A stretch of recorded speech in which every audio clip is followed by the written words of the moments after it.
Shalom dan selamat malam buat kita. Perkenalkan, nama saya Cindy Butasoid. Saya dari kelas 11 MIPA 3.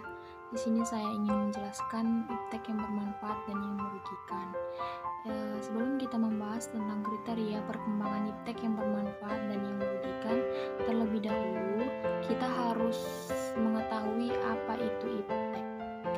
Iptek merupakan suatu sumber di mana seseorang dapat mengelola dan menggunakan ilmu pengetahuan dan teknologi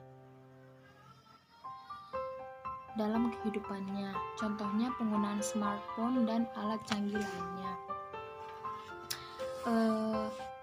Adapun kriteria perkembangan iptek yang bermanfaat antara lain, yang pertama untuk memuliakan Tuhan. Sebagai umat Kristiani, perlu kita ketahui melalui pandangan iman kita dapat mengerti bahwa segala pengetahuan akan alam semesta berasal dari Tuhan untuk Tuhan. Jadi, dengan perkembangannya, iptek tersebut dapat membantu manusia, terutama kaum beriman, untuk menyebarluaskan Injil sehingga setiap telinga yang mendengar dapat mengetahui kebenaran akan Tuhan dan dapat dilakukan dalam kehidupan sehari-hari. Yang kedua, untuk hal yang bermanfaat bagi orang lain. Iptek juga dapat membantu mempermudah seseorang untuk mencari pekerjaan atau berbisnis seperti online shop dan lain-lain. Yang ketiga, untuk kesejahteraan manusia pada umumnya.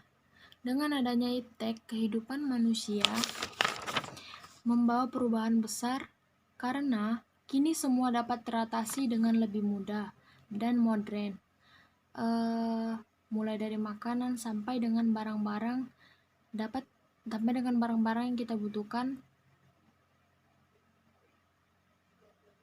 dapat kita cari melalui aplikasi ataupun di toko-toko online shop lainnya.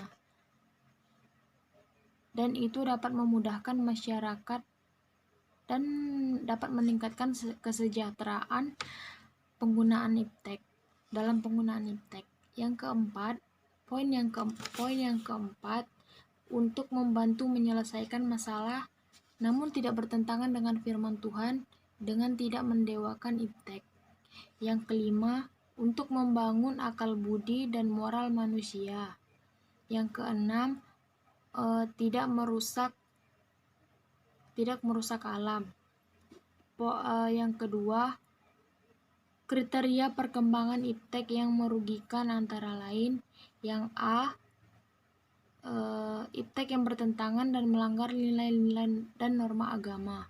Dalam perkembangan iptek tersebut, ada sebagian orang menggunakan media sosial untuk ke arah yang tidak baik dan melanggar norma seperti membuat status yang tidak sopan, dan juga sampai ada yang memburuk-burukkan agama, suku, dan dengan membawa nama Tuhan. Padahal membawa nama Tuhan sangat bertentangan sekali dengan titah yang bunyinya jangan menyebut nama Tuhan Allah, karena Allah akan menghukum orang yang menyalahgunakan namanya. Poin yang ke-B, iptek yang bertentangan dan melanggar nilai-nilai dan norma dalam masyarakat. Sebagian manusia terpengaruh dalam kehidupan budaya asing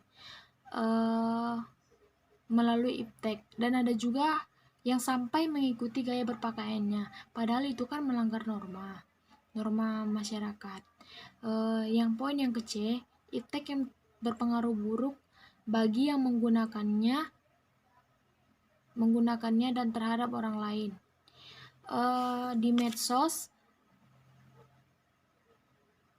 seperti misalnya di medsos ada orang yang saling caci makian, itu akan membawa dampak buruk dan orang pun dapat mengikutinya karena media sosial ini dapat dilihat oleh seluruh penjuru dunia. Yang poin yang ke-D, ada iptek yang dapat membawa masalah baru. Yang E, iptek mengancam kehidupan makhluk hidup.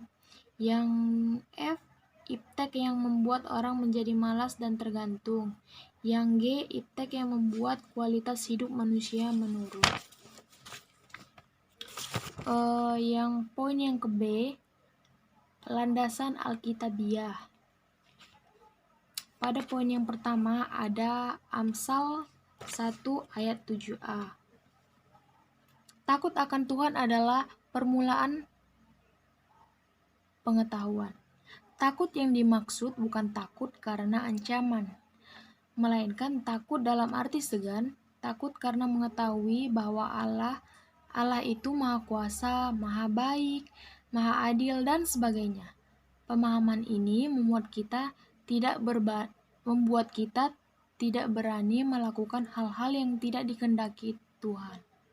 Di sisi lain, iptek yang dihasilkan tidak akan membuat kita sombong dan meninggalkan Allah yang memberikan kemungkinan dapat beroleh ilmu. Poin yang kedua, Kejadian 3 ayat 7. Dapat kita buka di Alkitab kita. Beginilah bunyinya. Kejadian 3 ayat 7. Maka terbukalah mata mereka berdua dan mereka tahu bahwa mereka telanjang, lalu mereka menyemat daun pohon ara dan membuat cawat. Yang dilakukan manusia atau Adam dan Hawa sesungguhnya merupakan iptek pertama sederhana. Mereka sudah berhasil berpikir dan mencari solusi, yaitu menciptakan camat penutup tubuh dengan daun pohon ara. Poin yang ketiga itu terdapat di Kejadian 3 ayat 21. Mari kita baca bersama-sama. Beginilah firman Tuhan. Dan Tuhan Allah membuat pakaian dari kulit binatang untuk manusia dan untuk istrinya itu lalu mengenakannya kepada mereka. Pembuatan pakaian oleh Tuhan sesungguhnya dapat dilihat sebagai karya Tuhan yang menyempurnakan karya manusia yang membuat daun-daunan untuk menutupi tubuhnya. Poin yang keempat ada di Kejadian 6 ayat 14 sampai 16. Kejadian 6 ayat 14 sampai 16. Beginilah bunyi firman Tuhan. Buatlah bagimu sebuah bahtera dari kayu gofir. Bahtera itu harus kau buat berpetak-petak dan harus kau tutup dengan pakal dari luar dan dari dalam. Beginilah engkau harus membuat bahtera itu 300 hasta panjangnya, 50 hasta lebarnya, dan 30 hasta tingginya. Ayat yang ke-16, buatlah atap pada bahtera itu dan selesaikanlah bahtera itu sampai sehasta dari atas dan pasanglah